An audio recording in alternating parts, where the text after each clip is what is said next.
7, 6, 5, 4, 3, 2, 1. Phresh presents Que Bola, where we talk to various movers and hustlers who are popping off and succeeding in the 305 and at the same time influencing the culture. I'm your boy D-Fig. Holla at your boy when you see me in the street. Ew! Que ole mi gente. I hope you guys is doing good out there. Thank you so much for tuning into another episode of the Que Bola podcast, hosted by yours truly, D-Fig. I'll let your boy when you see me in the street. Ya tu sabe. We are here having a great time. In this episode, we sat down with Julie Baez at JB Comic. She is a dope comedian, Afro-Latina, out of Dade County. Ya tu sabe, out of Kendale, the hood, according to Ya tu sabe, the asshole. We got into it. We're calling out a bunch of people out here that need to be called out. We was talking about some dope stuff, Funny and Pink, how she started off, etc., etc. We're going to get into this real quick. I don't want to take up any more of your time. Listo. Okay, I'm not, let me just hit this shit, record. I speak my mind because I'm not beholden to anybody. Oh, I totally. You get what I'm saying? Yeah. So I can say what the fuck I want. Nobody's going to tell me, oh, I'm going to pull my sponsorship. I don't got no sponsors. I do this shit by my damn self. I have a sponsor. Okay. My AA sponsor. Oh, okay. I'm kidding. I don't got nobody paying no bills that's going to be like, oh, you can't say that shit. Like, nah, I can say what the fuck I want to be. This is my motherfucking shit. I love I'ma say it. whatever Well, I thanks want. for having me. No problem. We are in another episode of the Que Bola podcast. That's the main camera. Que hola. Que Bola podcast with Julie Baez. That's I had done a little post prior to the podcast on my stories, and I was like, oh, we have a special guest, and I was like, the pink is gonna be the hint. Boom. Thank you. Julie Baez. That's me. So how you doing? I'm doing great. Thanks so much for having. Thanks so much for wearing pink. You look very comfortable. Can I take off my shoes? Yeah. Is that rude? No, go ahead, bro. They're comfortable. You know what? I don't even know if I'm wearing socks. Oh, I am wearing socks. It's all good. Just kidding. It's all good. Take I off your just feel shoes. so formal, and you look like. I mean, this is your place. This is my What's crib. it? Yeah, that's what I'm saying. Like, I'm gonna be comfortable. You know, I want to be comfortable. I want you to be comfortable as well. I don't know if your wife is gonna like this though. Nah, you know? she's cool as fuck. She's not gonna have no problems. All right. She knows who she married. Thank you. She knows what's up. So, Julie, let me know a little bit about yourself. Where you from originally? I am Dominicana. Dominicana. I'm You were born Latina. in DR? I was born in DR in Santo Domingo. Okay. So I'm Afro-Latina. Yeah. And when did you get here? I got here when things were cool, I guess. I don't know. What you mean? Things are stressful now for immigrants Oh, coming, I you know. hear you. So, Yeah, no, I know what you mean. I came in the 1900s. Because, you know, I look good, but I'm not that young, you know. Okay. No, I came in the 80s, let's just say that. You All know, right. when I was a little girl. So you were raised here? Yeah, I'm an 80s baby. Mhm. Oh, okay, so you weren't raised in DR or nothing like that? No, I was raised here. I'm a Kendall baby. I'm a Kendall hoe. All right. That's right. What high school did you go to? I went to Killian. Senior high, Cougars. Damn. And then I left for like a year to Sunset. So Sunset. That's what's up. I went to South And I Ridge. did night school. at Braddock. Who didn't do night school in Braddock? Yeah, because that's where it was at. For down south. You had to Facts. go to, That was yeah, where yeah, it's yeah. at. I think I went for like weightlifting. I'm like, What you mean? I was there for the guys. You know how the girls Oh. like, oh, weightlifting, you know. So. What? At night school? Wait. Night school, yeah, in Kendall. Are you serious? Kendall. That was real. That's not a joke? That's real. They had night school. Night school weightlifting class. Wow, that's intense. I did not know that shit. That's That's fucking wild.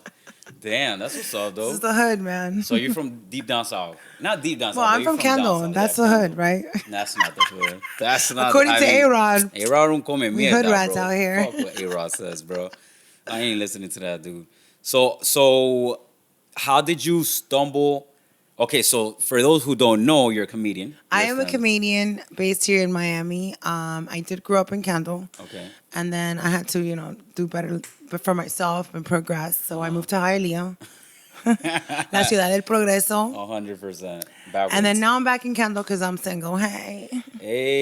That's what's up. Getting that puta life back. That's crazy, dude. I'm So just you kidding. did like a reverse, a back. Yeah, back and forth. I came back to my roots, right? Yeah, you came back to the roots, back to the That's down right. south roots. So how did you stumble into comedy? So comedy, I've always had like, comedic influences. I didn't realize I was gonna ever be a comedian. I was a kind of perverted though when I was little. I was a little perverted. Do you have to be perverted to be a I don't know. comedian? I mean perverted in the sense like I was watching Benny Hill comedy, Okay. not Bill Cosby, which I guess is the same thing. They were both perverted in their own way, I mean, he was perverted like behind the scenes. But I watched Benny Hill like late at night. Like my parents were at bed, and I would just go into the living room and watch. We had cable. We're from Kendall, Oh and man, come up. I didn't have no cable. Legit I'm just until joking. like I had 12th call grade. waiting. Okay. Did you have your own For line? the Gen Zs and the millennials, it's just stuff that comes with your phone. Don't worry. Did you have your own line? I had my own line. I had a pager, a beeper. Damn, you was paid. Legit, you was paid. If you had your own line back in the day, it was like, damn. Yeah. Bougie It's a AF. 1-800 number. But yeah, I just always like to watch funny little quirky things. And I don't know, I had fun in high school. I wasn't a class clown. I don't think I was a class clown. I was more like within my girlfriends, like, with joke around on. Oh, so but I you were wasn't like- a class clown. I was kind of more into school, I guess. But I kind of socialized with everybody. And then in college, a friend of mine, Jessie, my Hadassah, she was like, "You're really funny. You got to do this." And I was like, we were just on the phone. Yeah. And I woke up and she sent me like all these links, like Miami Improv, open mics. I was like, I'm not going to do that. It's ridiculous. I have a baby. I had 2 kids. Fuck. And I'm kidding. I love my kids. And, it's income tax season. Love my kids. But yeah, it was like Mother's Day weekend. Ironically, this weekend, it will be my 8 years doing comedy. Oh, man. On Mother's Day. So I started on Mother's Day. I was like, fuck these kids. And I'm kidding. And 8 years? 8 years doing comedy. Damn, yo, that's a big milestone. Yeah. You put effort into something you love, and before you know it, you're stuck, So. How'd you start? Like, well, where's I went to an open mic down south called Artistic Vibes, home of the local artists. That was my first home. I walked in wearing my Mother's Day brunch dress, like my son. I went to La Carreta for my Hialeah. And after our brunch, it's true, it's all true. I'm not joking, the one behind Westland Mall, and I gave my mom the baby. Okay. And my son, my ex-husband, my brothers were there. And I said, I really want to take this Mother's Day for myself. And that's okay. You don't have to spend Mother's Day with your kids. That's okay. I did the brunch, and then I went to an open mic. And I was like totally like, I kind of felt guilty, like, oh my God, I should be with my kids. But I also wanted to do something for me, And that was my Mother's Day gift. That's important. Yeah, and then the rest is history, I guess. Was that first time good, or like what was that like? I was very uncomfortable because again I felt like I was abandoning. Well, I did. I abandoned. It was your day. It's Mother's Day. It was my day, Yeah. ladies. You don't have to be stuck with your kids on Mother's Day. Yeah, it's your day. You don't. So like then, on Father's Day, you give them. Don't you do the right? Like I mean, I don't Father's know. I Day- have no kids, so I don't know about that life. Straight, I ain't gonna That front. you know, probably not. I'm not kidding. No, but I walked in very like awkward. I was wearing a dress. I was like, oh, I'm not gonna fit in to what a comedian Would be like. portray. Right. Yeah. I don't know what a comedian looked like. I obviously went to plenty comedy shows. And this woman on stage, she was on stage. Her name is Rhett Thompson. Her name is Rhett Thompson, and she is totally inspiration in South Florida. And her tag in her profile name is The Skirt. Okay. So find her at Twitter at The Skirt. So I'm like, oh my God, she's wearing a skirt. I'm wearing a skirt. Yeah. It's okay. I guess I just got more relaxed like that. And that's kind of the reason why I felt I could do this. I didn't feel like it was too much of a man's world type of thing and that I could do it. But, it wasn't that many comedians back then, female comedians and women in the industry. There weren't that many in South Florida. A handful of us that were working. Now the community has grown so much. I mean, we do women showcases. There's contests, there's festivals, there's just a lot of things now for women in the industry. But that first time, had you prepared a bit, or you just went up and said things that you thought was funny? I don't even remember. I think I might have written. I don't even think I did. I just walked in like, hey, I got to talk about these kids. That's You what know, it I was. just wanted to be relatable, and I was young. I'm still young, but I just feel like I was a young mom, and a lot of us are kind of like obligated to be a housekeeping mom, and I was a full-time employee, did all these things and home and this, and then you had a moment to just vent. That was it, I guess. And did you have like an inspiration, somebody who we were like looking at that time, or is this just something that was literally coming out from yourself? Again, I had influences from Jesse that told me that you have to. I literally woke up and there was like a thread of open mic locations. No, but they were like telling you, oh, you gotta go try it because you're funny. Yeah. But I'm saying, were you looking at another female comic like, yo, I could be like that? Yeah, absolutely. When I was younger, actually, in the Grove, the original Miami Improv. Yeah, I remember that. My mom worked at News Cafe. Oh, For those snap. people who were from down south, you know, a little older times. The Grove, Coconut Grove was like lit. You know, there was clubs, people would Loser party. laughs. There was like a Halloween walk thing. It was just disgusting. What And you- it was a lot of fun. And I was a minor. I don't even know how we got around. I think Yeah, I mean, I that think I was was like different 13. But anyways, maybe 15. But yeah, we were out and about. Did you ever go to Oxygen? I went the bubble bath place. Oh my god. Or Who does clothes with bubble baths? It's just gross. Disgusting. I mean, that was the spot. I mean, now I'm always like hand sanitizer. Like, even before Yeah, COVID, I was bro. always washing my hands, but now It I'm like, wasn't ew. bubble bath. What did they call it? Foam party. Foam parties. There you go. Sex parties. Foam parties. dog. Orgies. Legit. Yeah. Damn. I went once. I can't remember, to be honest. Yes. I don't remember. Really, I don't. Yeah, it was a crazy time. I remember that shit. But So then- my mom worked at News Cafe, and then I got a job she worked in like the little cigar section. Okay. And for anybody from South Florida, there was no VIP. You know, everybody had partied together. You parked in the same spot. There was very minimal valet, unless it was a restaurant, like in the Gables and some locations in South Miami. But everybody partied. And News Cafe was the after party because it was open, and you would see celebrities, you know, all the time there. And the nightclub, the night scene, everything was popping right in that little area. Yeah. So my mom's like, you know, why don't you get a job here? And I was 16 or 17. I think you could start like working at Yeah, that like time. 16. Yeah. So I started working at News Cafe, the restaurant. Very intense work for all the waiters and staff. It's just not for me, you know. I mean, I loved it because it was easy money, but it was just a lot of work. And you're on your feet all day. Yeah. And after work, because my mom's cigar thing opened later, I would just walk around and get into trouble at the Grove, and you know, and then I eventually found my way into the Improv.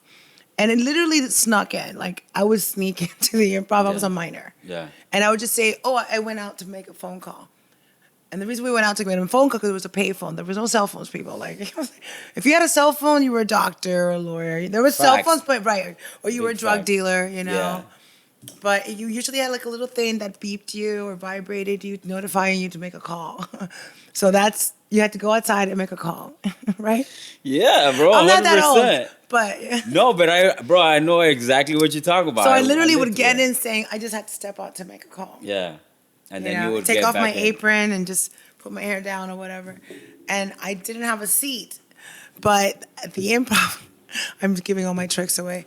The bathroom, the girls' bathroom, was right across the green room. And it was a very narrow little corner before the kitchen. Like, it was extremely like, excuse me, type of, like a little hallway type of situation. Yeah. So I didn't have a seat in most cases. I was like, I'm just waiting on the bathroom. Yeah. So I would sneak and say, I was like, hey, if you're not from Miami, you don't know what's That's up. the hustle. You don't Yeah, know that's the hustle. 305. Yeah, like So yeah, that's literally. And then I wish I had phones and cameras and who nobody carried a camera unless you were like tourists and you looked crazy with the Polaroid and all that, you know, all that stuff. Get the Polaroid had like the instant. that was you know. intense. Yeah, the instant Polaroids.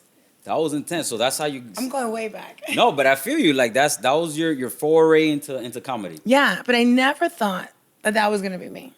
Oh, you never thought yourself. No. up I on just stage. enjoyed watching it. I was a fan of it. And I started going later on, you know, as I got older, legally and paid. Yeah. You know. I mean, not paid because you could get in for 2 drinks. Remember that? It was like 2 drinks, you come in free. And the drinks was like $15 a piece. That's how it was. Yeah. But I went another time and I saw I think Steve-O or Johnny Knoxville. I think Johnny, like one of the Jackass. And again, comedy was growing again. Jackass was a huge thing going on at the time. And I was in college, I think, or just finishing college. And I went to go see Steve-O and a local headliner here, Miami's ultimate comedian, Freddie Stebbings, my friend. Freddie Stebbings, he has a one-man showcase called Freddie and the Flamingos, and one of my closest friends and mentor. So I saw him on stage, and he just said something, and I was like, oh my God, this guy's great. I could do this. You know, I think I could relate to this style of life. That's lifestyle. when it clicked. That's when it clicked. And later, as I did open mics and stuff, and I finally got to work with him, I heard his joke, and I'm like, I know who you are. And it just really... It all came together. It all came. It was like very surreal that I was working hand in hand with people like that. So, man, that's a dope ass story, bro. That's like a good. Thank you. I've said it a million times already, but I practiced. Okay. Well, that's no, dope. but it's all authentic and it's all true. And I shout out to everybody who's always showed me love. Yeah. So, yeah. And 8 years into it, I'm assuming you're doing this full time now. Yeah, I'm unemployed. Self-employed. I don't have a full. Right. Thank you. You know what? Thank you, D. I got let go after 15 years at the corporate organization I used to work for. 15 years is my entire life. Like, you know, college, that dedicated my life to that. Blessing in disguise, I guess. I'm having a great time. I'm happier than I've ever been, but I'm broke. And, you know, sushi, I miss sushi nights. I miss oyster happy hour. But I go to Monty's and I also go to Gringos because I live in South Miami. But okay. But yeah, I don't know. The lifestyle is harder being an artist full time. I feel you on that. Yeah. Yeah. I mean, Que Bola podcast, Phresh, all of it is a Olo Dolo production. It's your boy right here. You know what I'm saying? Your HR, marketing, yeah. I'm everything right now. You know what I'm saying? And I'm trying to put it together so I know what you're going through. I feel you. I mean, but that's why I really connect with creatives because I know that they're really dedicated to their art and dedicated to doing what they love. I mean, particularly where I came from, I was in a situation in corporate America where I was like super hating it, right? And I was like, bro, I can't do this for the rest of my life because me va a matar. Yeah. So it was like one of those situations. Yeah. You know That's exactly how I felt. I felt like I was dying. And Inside. if you're an artist and you feel that way, and it's, you know, you have to pay your bills, you know, you have obligations and life, but when you feel like your craft is like dying inside and you can't manifest it and you can't do anything and you just stuck working like, you know, for somebody else, you just really get depressed. And that part is where you're like, you know what? I'm going to live my life. And even if it means, you know, or, you know, on a budget. Yeah. All the time. Yeah, I mean. But you're really, happy. But you're happy. You'll get there. You will get there. 100%. But you happy, bro. You're not like, waking up and whatever, bro. I think COVID had a lot to do with that. A lot of people kind of focused on their own during COVID. A lot of people passed. A lot of people went through things. A lot of people lost jobs. So being home, I think a lot of people started like little small businesses, little side hustles. But also, some people either got into their feelings or, you know what I mean? Yeah. One of the reasons why I decided to separate with my ex-husband as well, because I felt not sad, but I just didn't feel like I was being creatively useful. And as an artist, it was just like I was blocked, you know, like everything was blocking me, you know. And but he's extremely supportive of my career, and that's good. You know, obviously all the jokes are about him. So fuck that nigga. I'm just kidding. He knows. He wrote that one actually. That's funny, dude. So earlier we were talking about how we're like radio mates. Because of Jolt Radio, right? I have a show on third Thursdays. Your show's on Mondays. Yes, I recently had a show there. I'm thinking about, you know, I like your setup. I like the easy thing. I'm like, set it up, let's go. You know, this is a lot of effort, and I love Jolt Radio. The way we do our show is a little bit different. It's a women empowerment talk, and we bring in local artists, LGBTQ. And women, obviously. Anybody who's in the industry, and if you're a stripper, that's a hustle. Okay, come. Yeah, I'm just kidding. But seriously, that's a performance. That's hard work. You know, it's not just about the money. Well, it is about the money, but still. I did this one thing with Power 96 this one time, and they had the strippers from La Bear. The guys. The guys, yeah. They was like telling me like the intricacies. Like after we had finished, I was just like kind of like just picking their brain. They're like, yeah, man, everybody thinks it's super easy. And oh, come on. The guys got it so easy. They just add a little attachment, okay? The reason I know that is when I went to like a bachelorette thing. Okay. And the guy was like on the floor and like a piece flew off his dick. Get out of here. Like his dick? It was like a little... The fake like a dick? spring, like a spring. Like it was like a little springy, like a ding, doing, doing. It's a spring, right? That's what it's called. And it was just like a thing. And I guess through his suit, his bathing suit thingy or his thong. Do they call it thongs? Yeah. I don't know. His Speedo. Ding, ding. And it was just like ding, like a little slinky. Remember the slinky thing? That's hilarious, dog. That shit would have happened in front of me. I'd be like, yo, what? And then he just like... Oh, hold up. My dick just fell. My dick just fell. Hold up, ladies. I saw that, bro. Did they still keep tipping them? Yeah, we still these thirsty assholes. One guy for like 15 girls. I'm like, poor guy. I mean, he probably made a killing that night. Yeah, well. So I see on your website you have this thing called People Are Funny, the comedy special. Yes, I actually recorded that the month before COVID. Okay. And I never was able to air it, unfortunately. That was such a fantastic production, filmed inside Villain Theater, a local venue here. Support Villain Theater. They're fantastic. They were just... honestly, a very strong community of improv and stand-up comedians. Yeah, one time for Villain Theater. I've been through that. That's dope out there, man. I chose that location because, number one, they truly appreciate local hustle, like same like you do. But man, that theater is beautiful. It's fantastic. Unfortunately, I was not able to air it due to some other obligations I had, and I was offered a book deal as well, but because of my divorce, my attorney says I can no longer talk about it. Damn, Daniel, like that? Shit, that's wild. Okay, let's keep it moving then. I don't want to fuck your money like that? up. I've been training for that one, so. I don't want to fuck your money up. So you also, it says that you have won several local competitions, right? I did. Man, I can't even remember the last time I competed. So yeah, like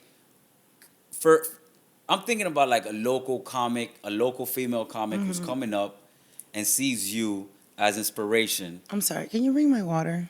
No problem. I got you. Thank you. You're welcome. Yeah, you know who the fuck I am. I'm just kidding. Just joking. Look, it's Pink from Flanny's. I'm sorry, there's no green room in my crib. It's okay. Can I put it over here? Yeah. All right, thank you. So you had won several. I'm not bougie. I'm bougie ghetto. Okay. Bougie ghetto. What's that process like? Man, competing, it does a lot of things to your career and your soul. Because when you lose, you're like, I hate everybody. But everything's a competition, right? It just depends how you put it. You're competing with someone. You're competing with someone else, or you're competing with yourself. Who are you competing with? Now, and I say that lightly because then people get in their mind that they're competing, right? Competition is just kind of like to get data, to get, like you said, a reference of what I've done. It really was to start my career or kind of give me that platform to like jumpstart. So you use the competitions. Yeah, to say, am I good enough to do this? To see if you're good enough. Can I win? Can I overcome the stress and what it takes to be quick and funny? But a lot of people don't like competitions because they don't like the pressure or they don't like the politics behind the scenes, and everything. There's always some kind of innuendo of something like they can't win because of that. And unfortunately, there's stereotype everywhere, It could be. I think one time I had lost a competition. The audience definitely wanted me to win. Yeah. But for some reason, I lost the competition, and I went to my car and I was crying.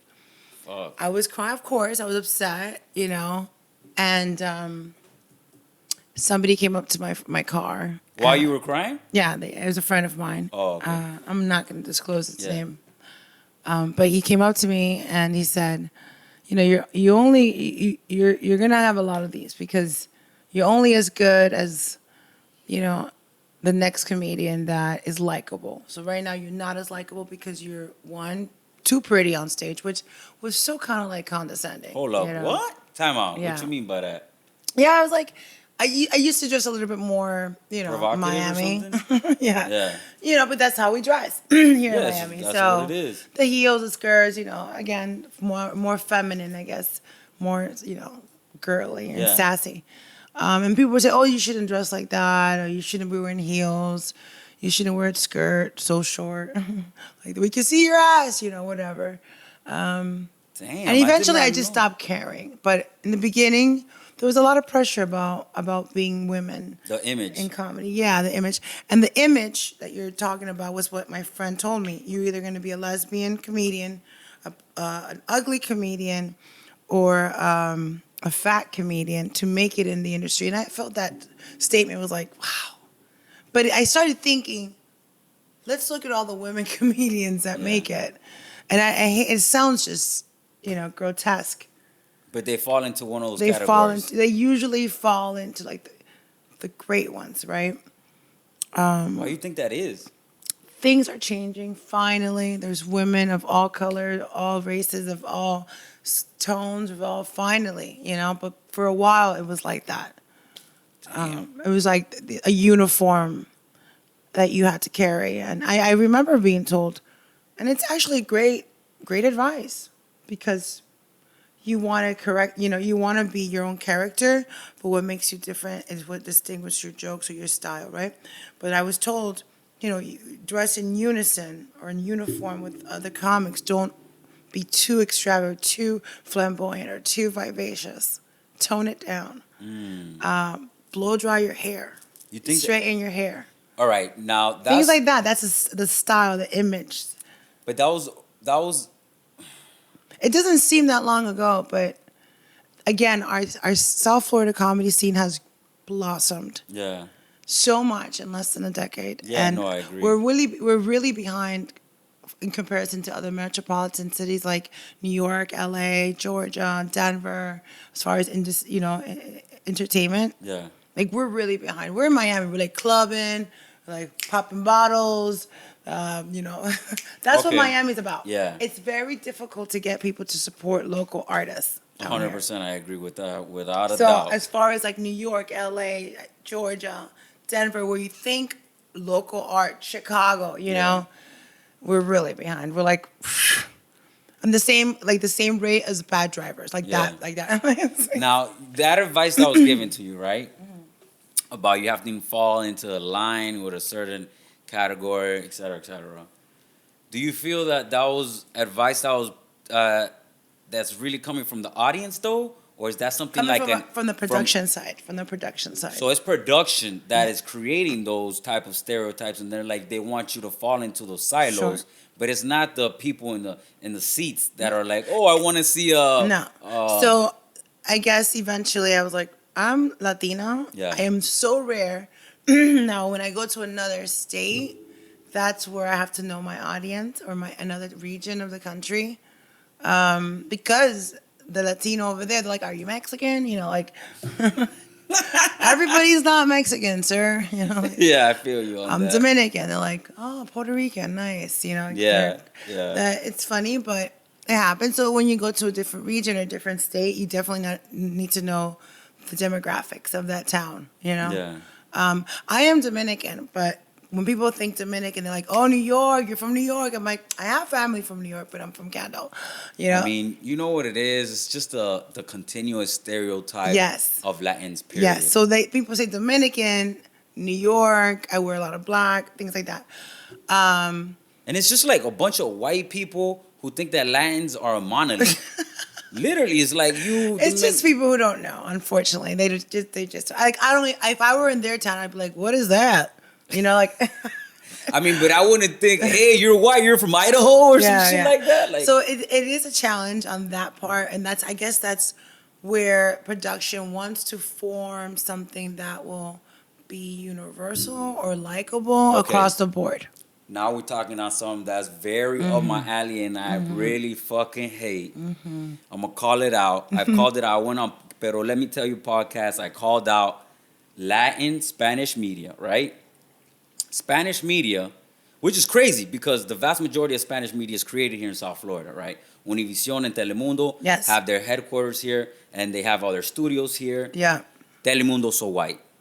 Univision is so white. Everybody on their screen is white or white passing. Everybody in their boardroom is white or white passing. You know, I'm so happy you said that. When I was a little girl, let's go back. Let's go back. Little girl, little brown Julie, fro hair. No one looked like me. Yeah. Now a lot more of us. Yeah. But in those days, in the 1900s, it was like, you black? Like, what are you, right? And I wanted to be a news reporter. I really wanted to be Oprah. And I also wanted to be Barbara Walters. Oh, snap. I wanted to be a news reporter. I wanted to be in journalism. Journalism was like popping at the time. And then it flopped thanks to Google. I remember my professor's like, everybody get out. Change your majors. Yeah. I'm like, why? He's like, there's a thing called Google. There's a thing it's called over. Google. No one needs us anymore. Data. And it did die. Periodicals and newspapers. Okay, periodicals is like a magazine. Paper, print magazines. And all these other forms of writing. And then online came out, but Google really changed it. So I wanted to be a news reporter, and I would like go and practice, do the morning announcements at school and all that stuff like that. You know, I was that girl like, today we're having pizza, you know, whatever, you know. I remember in that, elementary school. Yeah. I remember the girls be like, I hate that girl. That's that girl on TV. Hi, guys. And good morning. But I was like a little bratty kid from Kendall, you know, like in elementary school. Like, but it was fun. And then my mom told me, and that was kind of like why I fell in this kind of industry more or less with media. Yeah. She's like, you know, tú vas a ser la única negrita en la televisión, porque aquí todos los que son unos mexicanos y chingado madre que son blancos.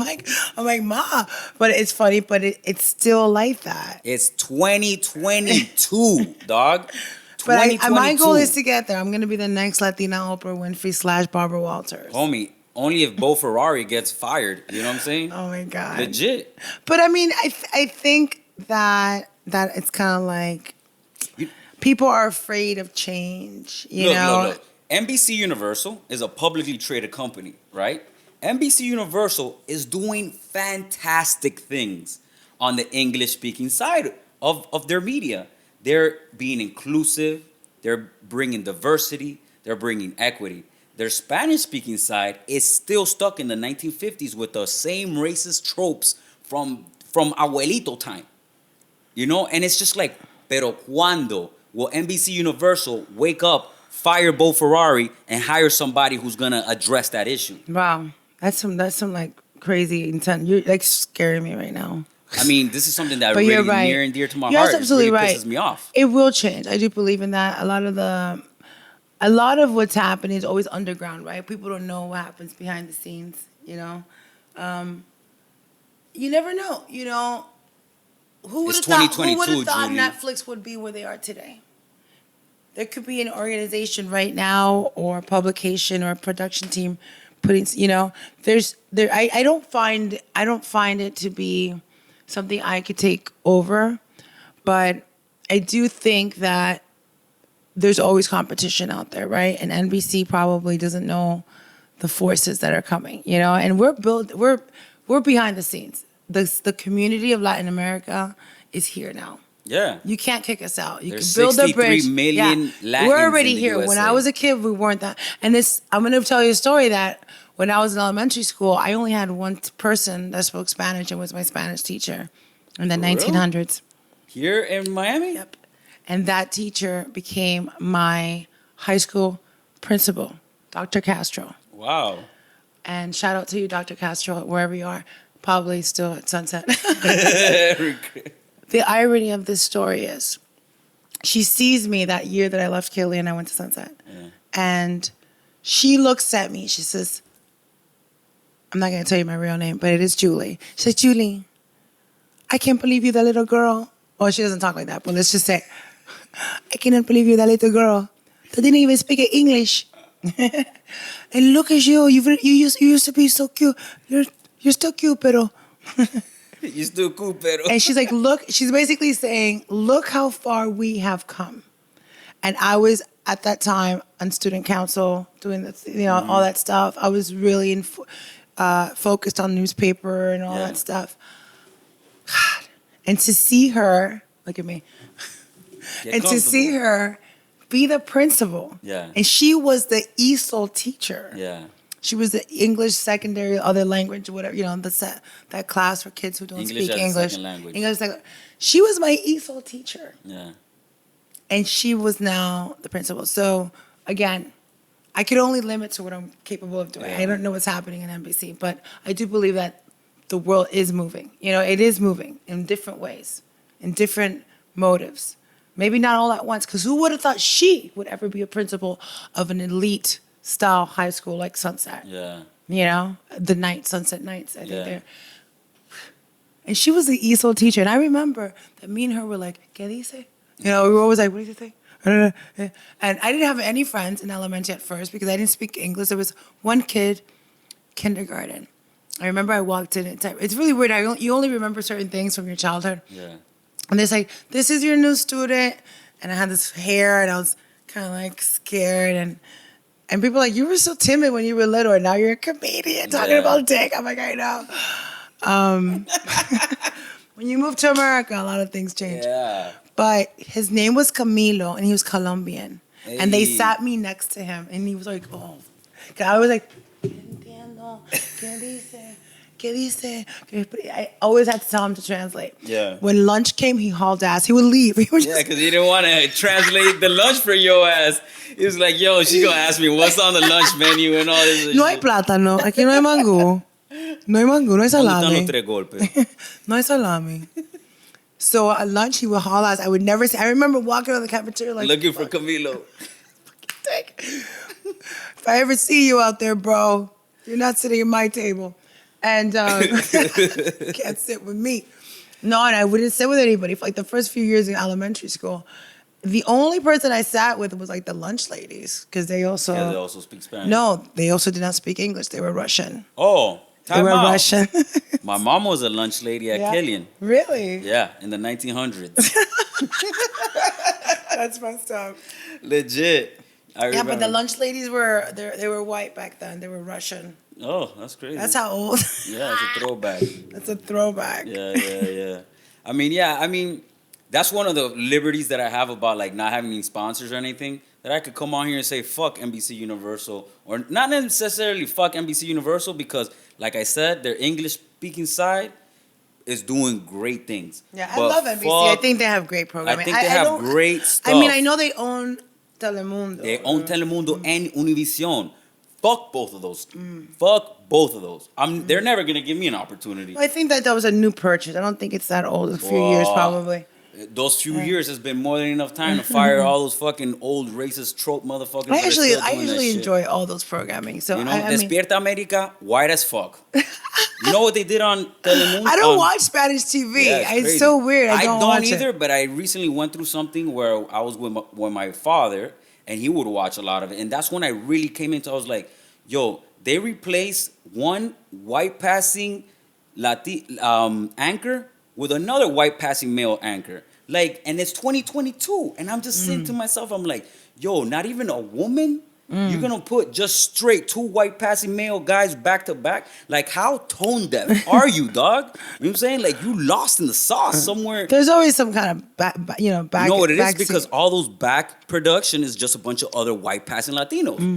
You know, which yesterday I did a programming at Trendeando TV, Trending TV, Trendeando. Yeah, I never heard of that shit. Exactly. Trendeando. So it was trending yesterday. Okay. I was promoting actually my show for tonight at the Teatro Trial. Okay. It's a Spanish show, un show en comedia. Se llama Me Vale Tres Madres. It's me, Florencio Rizzo, and Georgie Cordero, 3 women, moms in America. It's very funny. We all have our own different perspectives of what's happening to us in America as moms, Latina moms. But the production of it was very formal.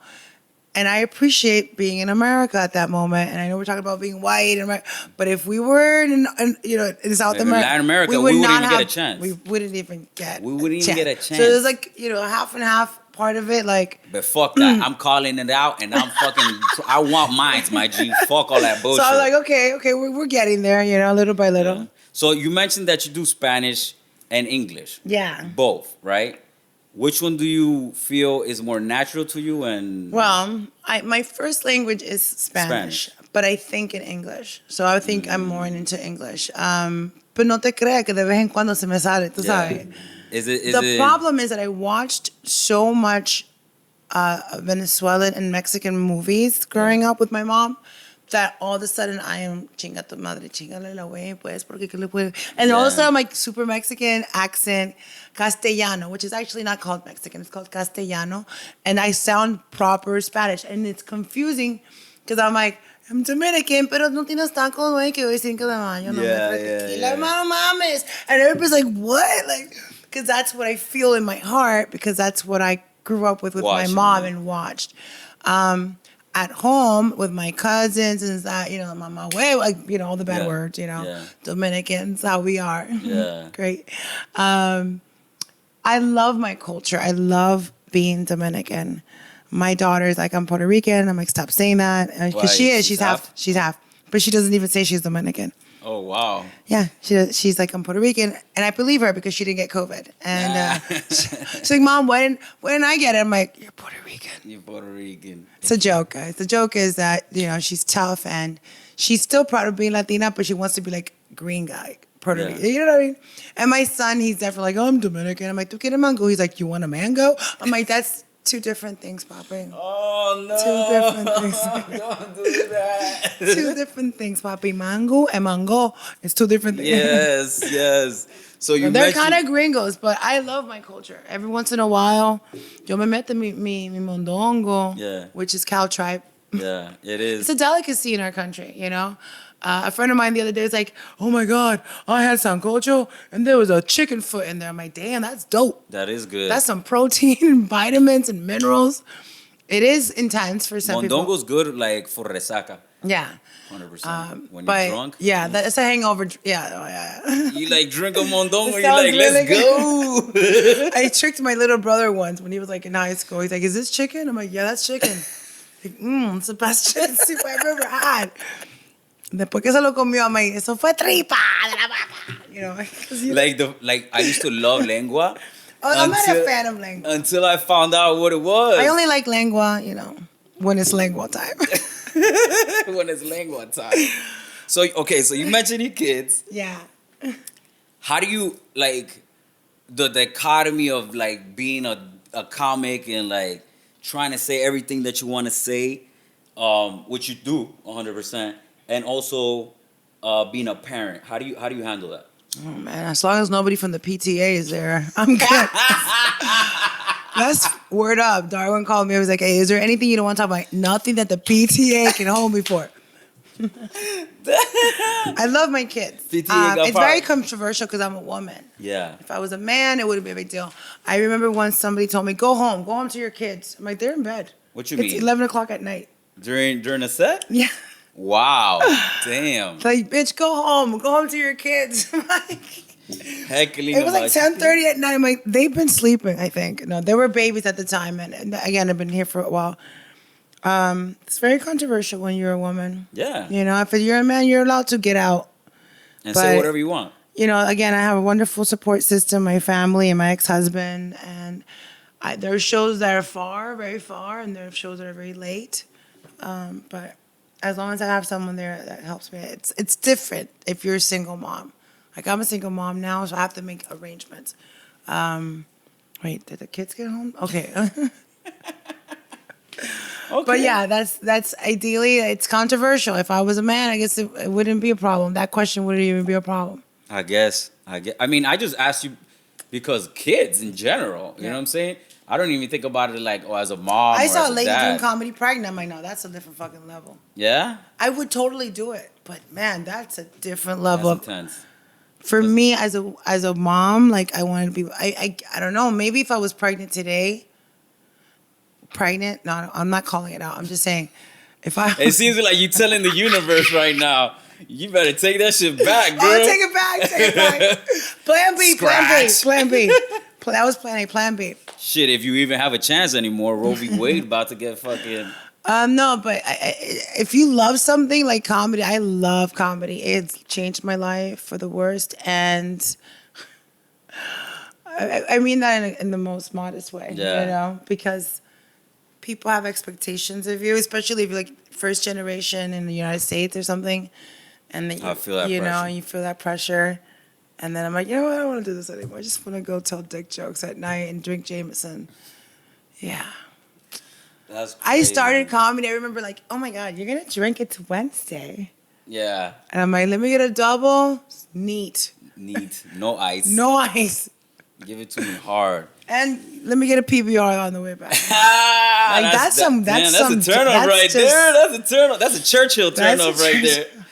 Shout out to Churchill. That's where I got my training, Churchill's. I got my training at Churchill's with the roaches on the wall. 100%, bro. The old Churchill's before I got all pretty. If you went to Churchill's... Listen, don't use the bathrooms. There's so much STDs in that bathroom. COVID was nothing to you. Legit. It's like COVID. That bathroom is like... Have they ever fixed it? I don't even know. They never fixed that. I mean, Churchill's right now is shut down. They painted the wall. They try to make it a little prettier. They got to do something about those bathrooms. There's so much syphilis and chlamydia. I mean, those bathrooms are priceless, bro. There's so much history. It's like a work of art. Listen, if you bring a black light in there. Don't do that. Don't do that. That's wild. That's a wild one. That's wild. I started there. And that's beautiful you bring that up. You mentioned about Churchill's earlier. Man, those beginning days where I took every gig and left my children to go to Churchill's. Yeah. And I put the kids to bed, 8:30, just cuéntate, you know, I gotta go, right? It was Mondays. It was Mondays. After the jazz. It was Mondays. And can you imagine on a Monday? On a Monday night. Kids are sleeping. My friends are like, I'm watching Law and Order or whatever. I'm like, I'm on my way to an open mic. I gotta hit this spot. Yeah. You know, and literally roaches on the wall. Legit. And those are the days that keep me going. Those fun days when it was fun. That's what's up, man. It was a lot of fun back then because you were going for it no matter what. Yeah. I don't know what I was going for. Yeah. I was just going. It. Yeah. Like, I did shows worse than Churchill's. Yeah. What's worse than Churchill's? What the fuck? Hold up, dog. I don't want to say. Just down the street. You know what I'm talking about. Oh, okay. Damn. But, you know, I still got paid, but still, you know. Yeah. It was one of those places like, don't touch the walls, you know. Don't touch how the you doing? You know, levitate in this bitch and out. And get out. Damn. So I see that you do voiceovers as well. Yeah, I started doing that. I'm a little raspy right now, but I worked with iHeartRadio for a little bit too. But do you have like a particular voice that you like, or you just do like readings? I do a lot of narrations and scripts and things like that. I definitely want to get into that more. It's such a fun field. I just got a couple of texts this morning. I'm like, man, that was easy work. Yeah. You know, I love radio. I love voiceover. It's definitely from like the origin of my career path was being a journalist. So. And you know what? I actually want to give credit to my tia. Okay. My tia Saida. One time for tia Saida. Everybody has a tia out there, or an uncle, or someone that mentored you. When I was a little girl in Santo Domingo, we would sit on the cold concrete floor or losa or whatever, and we would just sit there. And my aunt would go on the radio. Una locutora was like a local news, but in the Spanish was like, I'm like, damn, like they say so many things in like 60 seconds. And I'm like, wow. I love how they end it too, like high energy. That is where I want to be. Yeah, they're like, that's what I want. That's just wild. Like the guy from Kendall Toyota or something like, that's dope. Yo. Have you ever heard Spanish soccer being over the radio? Like the actual locutor? Bruh. The way that they talk about like passing the ball back and forth. Oh yeah.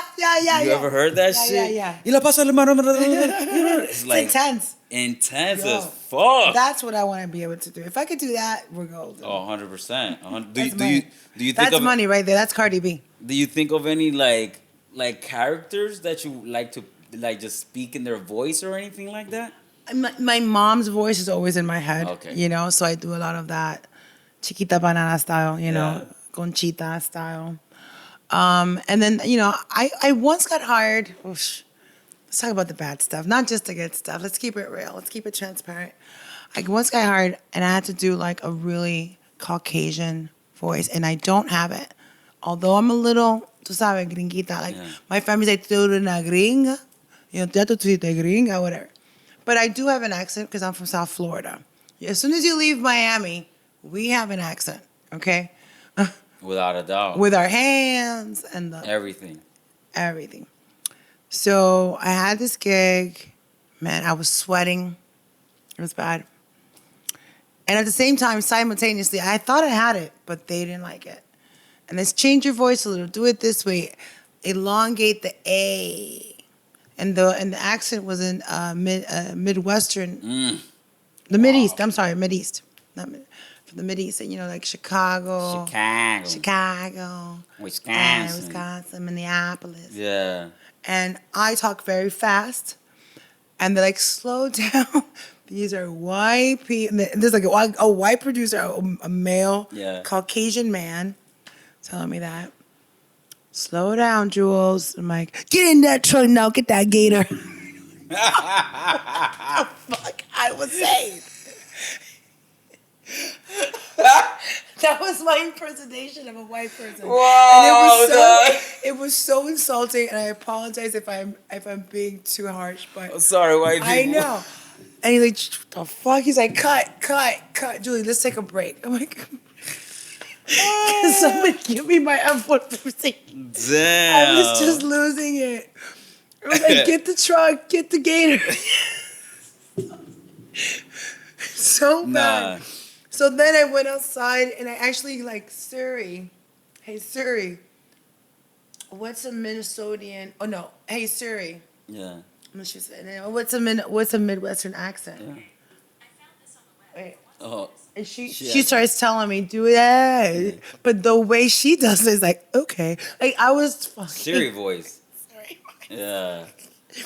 Ew, I did not get paid. They just fired me when I walked back in. They were like, we're going to try this one more time. Let's take a take, whatever. I'm like, okay. Get in that. They're like, get the fuck out of here. You done. Like, if someone was trying to do a Spanish, if someone who does not speak Spanish and they were trying to do somebody's Spanish, it was the same shit. Like, you know what I mean? Yeah. You know, like, it doesn't work. Yeah. So, yeah, narrating, I stick to scripts. I remember the next day, so the production called me. They're like, what happened? I'm like, I just couldn't get it. I was having an off day. Yeah. And he's like, we're just going to keep you on the East Coast of this country down south and maybe a little bit in California, not too north. Yeah, no. You can't do that Midwest shit, bro. That shit is hard. He goes, no wonder they called me. I never got a call before. Damn, it was that bad, though? Damn. It was bad. I just didn't know what to say. And I just kept ad-libbing, like, get the gator now. Get that truck now. Billy, bring that bullshit over.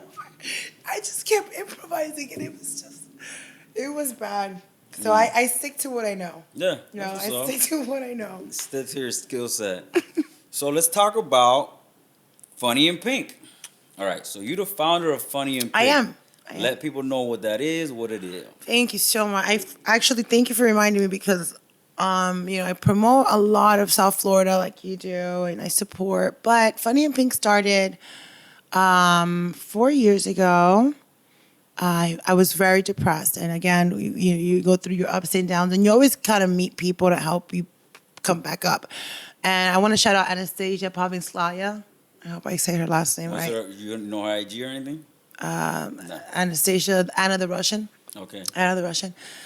She would get mad because I always say her last name wrong. She's like, you've known me. I'm like, okay. So Anna found me via Women in Comedy panel program. They had like a panel, and they're a nationwide collaboration of women, comedians, etc.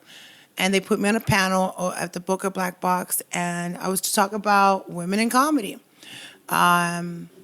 At that time, I had already had a group of women that I worked with, but I didn't have the unity of it or the formality of it. And I had different shows, and I called it different things. The Ladies Zone. Yeah. It just kept sounding like strip clubs. Every single one was like the Ladies Zone, because it was at the Comedy Zone over in Sunny House. Then I had one at Stash, Fort Lauderdale, next to the Revolution Live. Okay. Fantastic venue. I love that place. And we called it Stash of Ladies. Again, it just kept coming out. It's like porny, like a little porn strip club cabaret. So it was always there, just there was no formality of it. There was no unity of what it really was. Yeah. So Anna picks me up on this panel thing, and we really became friends. I was really sad. My mom had passed away. I was very depressed. And I just said, you want to, help me get this up and running? And she did, and thanks to her, we were able to start Funny and Pink. Again, it was already there. We just didn't really have the collaboration yet of other women. Yeah. So within a year, more women comedians, LGBTQ, just so much talent that's been deprived as a minority. And there's just so many women doing it now that it's just like, wow. I was telling my friend last night, my friend Alex, hey, I felt that I had to do this for the community. You don't have to do that. I'm like, I had to do this. I had to build it. I built Funny and Pink to provide a platform to give professional opportunities that I was not given to.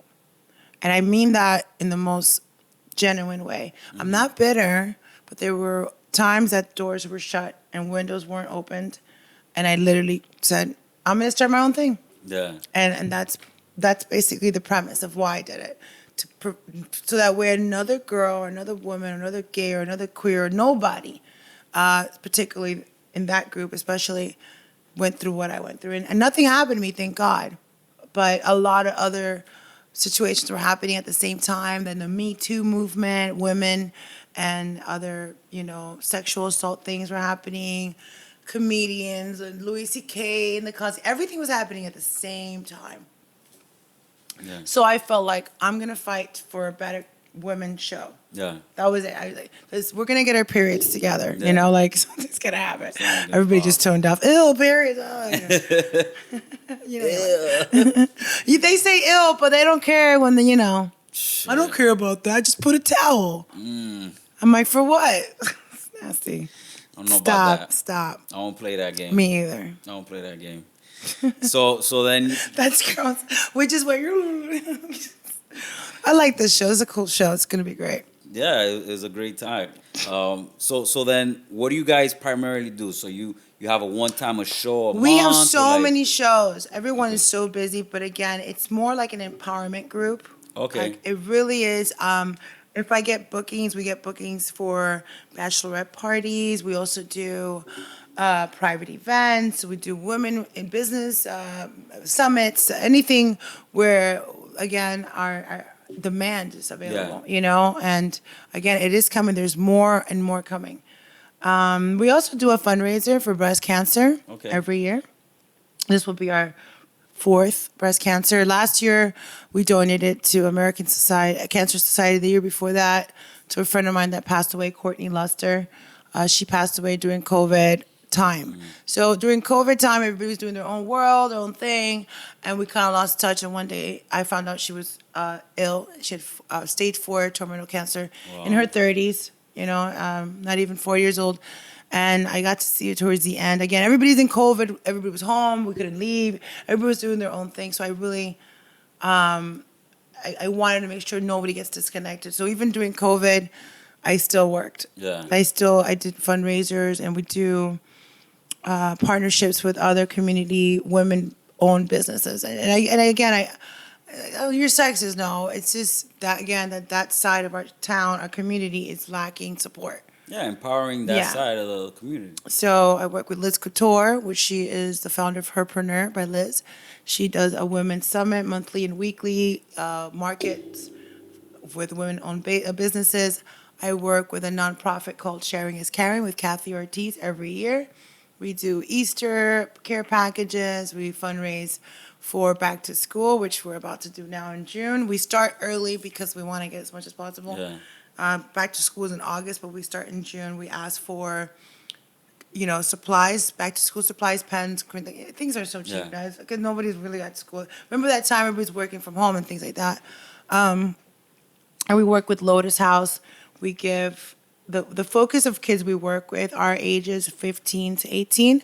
The most vulnerable age group, I believe, and I think it's really important to keep them focused, keep them in their studies as much as possible between 15 and 18, especially girls, where they'll maybe get sidetracked, maybe start stripping and doing other things for money. Yeah. And we just want to show them it's not the only way. They could still strip and go to medical school, you know what I mean? But stay focused. Yeah. And it's true. And that's usually one of the reasons girls start that, to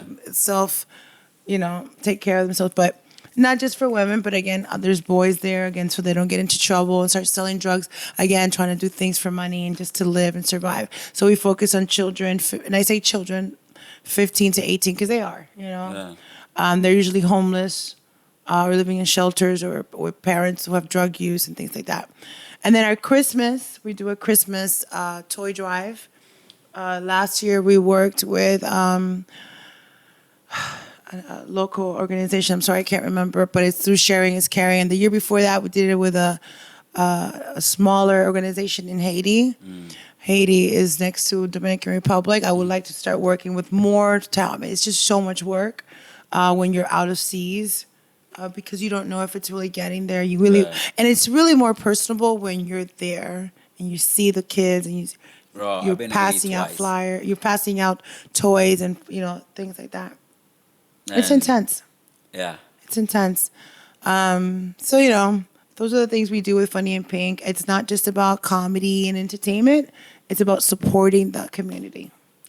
Yeah, man, that's dope that you're using your creative vibes. No, it's fresh that you're not just out here trying to Fresh or fresh? It's fresh. That you're not just being creative and expressive, but you're using it as a force for good for the most underprivileged kids. The people who most need it. Like I said, I've been to Haiti in twice. our own backyard is a lot still. Yeah, and just last week or the week before was Easter.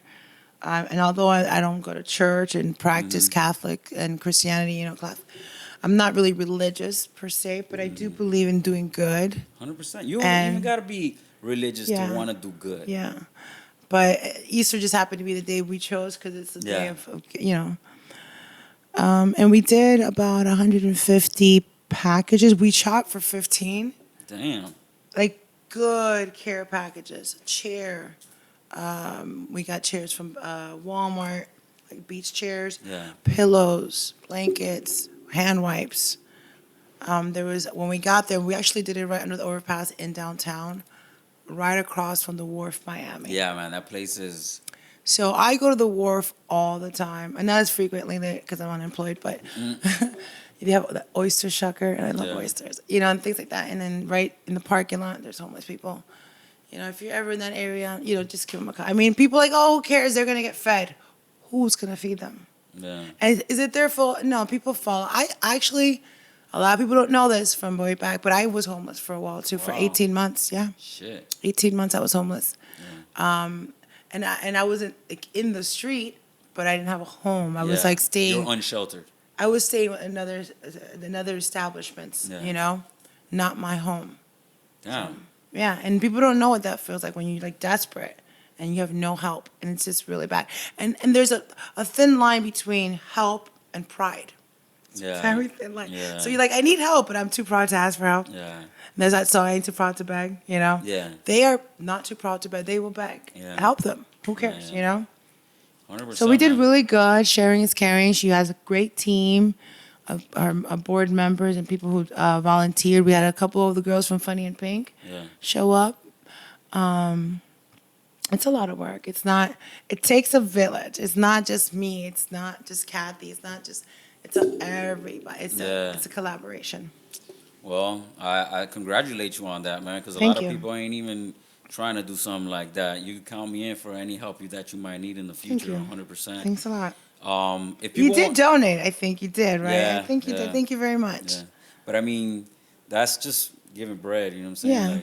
And it could be, it's not even about donating. If you don't have money, a lot of people lost their jobs, they're on a tight, fine. Spread the word, come by, help. Go through your house. Even if it's not for us, go through your stuff. Yeah. We have so much stuff. Yeah. You know?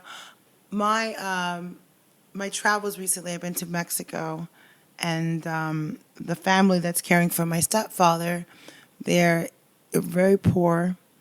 And the little girl came and she gave me what is those things called? They pop it. The kids Fidget pop. spinners? No, the other thing for I don't kids that don't want to do anything but do that. Like you pop it and you just pop. I don't know what they're called.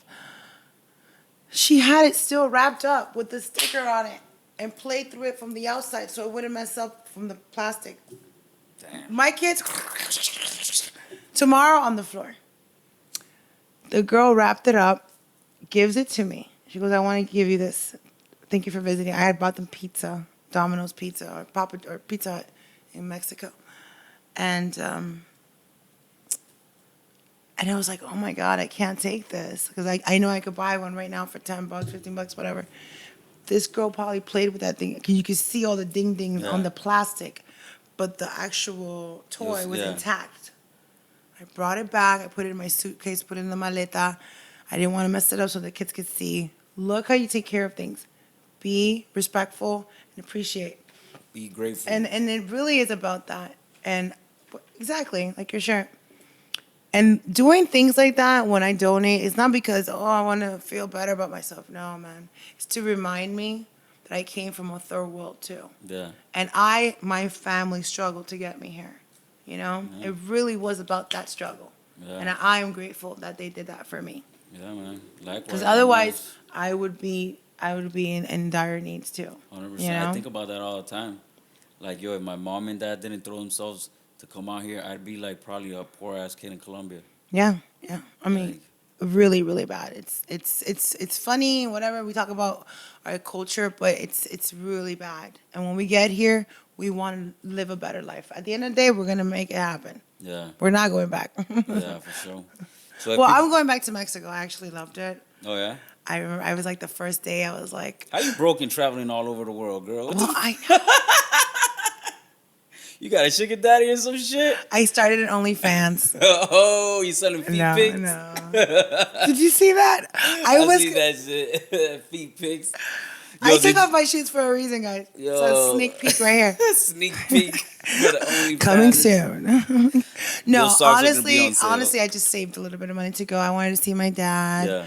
He's a little ill right now. And I was there, like, there's a moment where you're like, man, this place sucks. Why would he come here? Yeah. Why'd he leave us, man? This place don't even got AC. He should have came back. Third day, I'm like, I love it here. I don't want to go back. I love it. Put the windows up. Yeah. You're just happy. There's just something about being happy. Yeah. And if wherever that is, anywhere in the world, one day I want to go back to DR and probably like vacation, you know? Okay. I'm thinking about maybe resigning bougie one day. DR. Do the bougie DR. But then still drive through my neighborhood and help the kids and do that. Because I just don't feel good not doing that, you know? 100. Yeah. Like, I'm not going to go to Punta Gorda to an all-exclusive and get back on a plane. I can't do it like that. I can't. I don't even know what Punta Gorda is. I mean, Punta Cana. Oh. Punta Gorda is in Florida. Oh, I was like, that's some new spot. But yeah, I had a lot of fun today. I did. I really hope you guys follow Funny in Pink. I know we're not done yet, but I didn't want to forget this part. Please support Funny in Pink. And anybody on that show, we have a calendar. Okay. Today I posted Miss May because it's Cinco de Mayo. Yeah. And we have a calendar, and the proceeds go to our fundraisers and things like that. But on the back of the calendar, we have posts all the comedians that we work with. And I try to rotate them as much as possible because there's so many of us now. Yeah. We run in the world. What's up, man? And you could book them at your own leisure, or you could book them via Funny in Pink. Again, I do it to support the community. For sure. That's what's up. So, so if people wanted to follow you, they want to, like, get to know where your shows are, all of that, what's the best place to, like... The best place, honestly, I'm Instagramming a lot lately. That's your... Yeah, that's my thing right now. Facebook, thank God, does the sync for me. I saw that one of your things got hacked. But I got it back. Oh, you did? Unfortunately, now people are getting hacked. Like, how'd you get it back? I'm like, I can't tell you. I want to help people, but I got a favor done. Oh, okay. So it's not like a common thing. You know. Yeah. You know, a little favor. I got a little favor. Hey. No, a girlfriend of mine called me from California. And I can't even shout her out because she's like, yo, don't be telling people that I'm the plug at Facebook. Don't be telling people I'm the plug at Facebook in Silicon Valley. So that was just it. I just got very lucky that I had a friend, picked up the phone, and she literally would call me and be like, did you get it back yet? Okay, hold on. Check your emails now. Did you get it back yet? Check that. And I was just very, very grateful. And I don't know what else to tell you. Just keep trying. Yeah. Create a backup. It did happen to me. It was nasty. It's a nasty hack. Thank God it wasn't like, porn. Yeah. But it was like some money thing. It was money, and I had a car, and it was just... Yeah, when I saw the worst when part I saw about it, I that- was like, what? This ain't Julie. Here's the worst part. My cousin's like, oye, prima, es Julito, el primo tuyo. ¿Qué? Julie, me oye. Julie, mira, mándanos ahí unos 100 pesos que... I don't mean to laugh, but I was like, ¿quién es? Soy yo, tu primo. I'm like, I haven't been in DR I don't in know 2 decades. primos.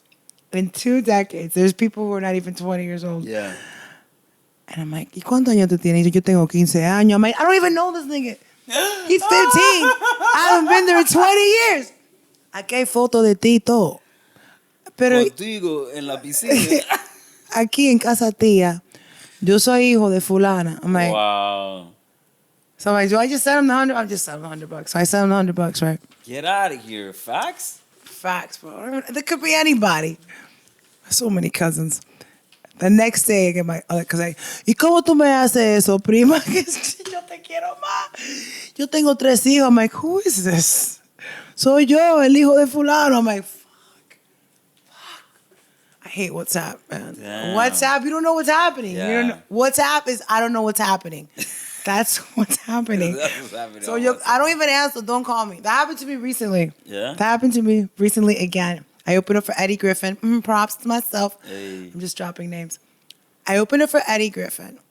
And I'm in the green room like, because I thought I was cute. I was like, I'm cute. Might delete later. Type of. Hey. That's the second time. I got that shit in Yo Que Barato. Okay. Let it ride. Let it ride. Ain't running. Oh, fuck that. I'm about to fight. No, I'm kidding. So, I'm in the green room. This is the last story. I'm in the green room and I'm like, yeah, I look so cute, living my best life. Oh, I got a green room. My name's on the door. Don't flaunt your shit. Fuck this clout, okay? Because here's what happened. As I'm in the green room, my shit's like, I'm like, oh, hi. Julie, ¿cómo tú estás, prima? I'm like, who is this? Another call after another call. And then I had somebody call me telling me they were on their last pill. I'm like, what? Like their medication. I was like, yo, I don't even know you, man. Stop calling me. So I want to help people, but that's how it's un abuso, yeah. It's un abuso. That's abusive. Like I'm not. And they were asking for money more than what I was getting paid. Damn, for the show? That's wild. They were asking me for more money than what I was getting paid. That's intense. That's intense. I mean, yeah. That's fresh. That's not fresh. That's unfresh. Una frescura. Es una frescura. Una frescura is what That's it is. fresh. Yeah. So, at Julie Baez. At JB Comic. JBCOMIC. At JB Comic. Look you up, Julie Baez. Julie Baez, the one and only. Apparently, like, you could look a lot with my name. I'm like, oh, you can see that. Don't look at the other stuff. Don't look at the other stuff. Just JB Comic. I said one time I lost my phone. Oh, snap. So then somebody... On my birthday. So they like what? They exposed everything that was I mean, the only thing that was in there was like my recipes, like my food. Okay. That's like porn. Like secret. Oh. No, I always delete. I love that vanish mode. Oof, I love it. Okay. I'm joking. Damn, that's... Your wife is going to hate me. She's like, what, you flirting with my husband? Nah. It's all good. Flirting with the camera. I'm flirting with you. Okay. For sure. So, at JB Comic, y'all already know what it is. Julie Baez, thank you so much for coming on to the KOLA Yes, and podcast. also funnyandpink.com. If you want to donate, you can buy a t-shirt. Do you have Funny and Pink IG? Yes, Funny and Pink. Oh, okay. Twitter, so IG, Instagram. But you mostly be on IG. Yeah, I am. I personally am. I'm personally on JB Comedy. Oh, and your assistant is the one who handles the rest? Absolutely. Damn. Allie. That's what's up, dog. Yeah, she really is good though. That's what's up. That's Thanks what's to up. her, because I was in Mexico. Let me tell you, that's the thing. When you, I'm not trying to say I'm like big time, but when you get busy, you get really busy. And I'm just very thankful that we finally get to hang out and talk, because we've tried to connect. Yeah, bro. I've been so bad. I'm not gonna lie. I have not been able to come out to one of your shows, all because I'm that's an right. asshole, straight up. You know, are an like every asshole. time I do a thing. There's a lot of assholes out there. I have friends that are like, I'm on my way. I'm on my way. I'm on my way to Tuesday fuck your bitch. Tuesday I had a show in South Beach. Man, there was nobody in that show. There was 4 people that we pulled. On Sobe? That we pulled from outside in. The week before it was packed. It's a hit or miss, right? So, but we have a new marketing team now. It's going to be great. Come every Tuesday at the Great Stone, 9 o'clock. It's a great show. I heard about that place. Every Tuesday it's free. The drinks are really good. They're very fancy. They're very nice. It's a very classy Very place. expensive? No, not at all. Okay. Not at all. It's like little $15 drink, like everywhere in Miami. Yeah, Not at regular all. Miami prices. Yeah, a beer. People outside of Miami be like, $15? What the fuck is that regular? Yo, I had a margarita once at Komodo. Oh, $32. yo. And I was like, no, just one. She's She's like, yeah, that's right. she goes, do you want it or no? Do you know Oh, she was Russian? That's do you want it or no? Or Eastern European? And I was like, No. fine, I'll take I it. would have said no. Because I just waited 20 minutes to order my drink. Fuck that shit. I would have been out that So I motherfucker. ordered it. I take the drink. As I'm walking to the side, some guy goes, brah. The drink Oh, falls to the floor. hell to the nah. Hell to the no. And what did I do? Walked my fat ass right back. And got another Can I get another one? She goes, of course. Wow. You know, I was holding that shit like, stirring it up with the ice, trying to get more No, liquid. You just let that $64. on 2 drinks. For one drink. Yeah. Oh yeah, because the other one's on the floor. And half of that should be ice cubes. So that's a place you take your sugar daddies to. I don't even know what that life be like. That's intense, dude. $34. Anyways, thank you so much for coming on. It was a blast. Thank you so much. We had a really good time. Absolutely. For Cool sure, we vibes, gotta- cool vibes. Thank you for letting me take off my shoes. For cheesy. Hasta la próxima. First We're gonna- hours, 29. Oh, my hold up, socks hold don't up. even match. Oh, well, I'll do it after the show. What? I got a gift for you. A shirt. No, give it to me now. Yeah, hold up. What size? Yes. What size are you? Any size. I'm a medium large. I got big boobs. Well, anyways, so welcome to the Julie Baez Show. I'm Julie Baez. And I wanted to say, shout out to all the girls that are out there doing their thing and they don't need a man. That's right, bitch. You don't need him, girl. Well, you do need him to pick up the couch and stuff like that. But probably not. If you get someone really strong to help you or 2 people to help you. Oh, I was just telling girls foot niggas make money. Okay. Oh my God. Thank you. I'm going to wear it right now at Publix. Yeah. People are going to ask me like, ¿dónde está la lechuga? For sure. Que yo se pinga. Ponte la pila. For sure. They're going to ask you for dónde está la ¿Y lechuga. tú trabajas aquí? No. ¿Por qué tú crees que yo trabajo aquí? I'm going to go to Publix y más. Publix Sabor. Public Sabor, they definitely Yo, walk I'm up going to go to you. that one right now. No, y más is CVS. Yeah, CVS y más, yeah. I'm going to go to Publix Sabor right now. Fuck that. That's how you know we got power out here. You know what? Exactly. That's what I'm it's coming. I'm going to go to Presidente. Oh, man. Fuck up with that P right there. They're gonna look I'm at you really- sideways AF, dog. They're like, you better get the fuck up out the store right now I'm going to go right before now. I throw yeah. this Chinese I'm produce gonna at post your it ass. and I'm going to tag Phresh and Phresh. You know they have that Chinese I love produce it. at Presidente. They have what? The Chinese produce. All they shit come from China. No. 100. I thought it was a Dominican. That's some The false Presidente ones? advertisement. With Presidente, I'm thinking the beer. Nah. Yo soy nah, bruta, nah, tú nah, sabes. nah. Ah, míralo ahí, la vaina de los presidentes. Vamos para allá con La vaina cerveza. del You Presidente. feel me? Like, I thought all this time it was a Dominican supermarket because there was salami and shit. You lies. I swear. Have you ever seen the Presidente sign? It has. It has a lady pushing the cart. That's the owner's ex-wife Okay. pushing the cart. She's Chinese. No, she's not Chinese. I'm saying their produce is Chinese. You look at all their produce is And where made is she in China. from? I don't know where she's She's from. Dominican. She might be Dominican. She's Dominican. Because her name is president. I don't know. Well, everything's We talking so much bullshit. They gonna hit us with a fucking Diablo. straight up. Oh, I just ruined my career. All right. Thank you so much once again for listening to the Awesome Bola time, podcast. awesome time. You know what it is. Hasta la próxima. If you like it, share it with your friends. And if you hate it, share it with your enemies. But just share this motherfucker, all right? That's Peace. good. That's good.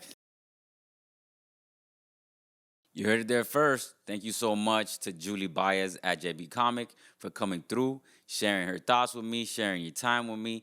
And thank you for listening to the Que Bola podcast, another episode. All this is a Phresh production. Yours truly, Solo Dolo Olo Man.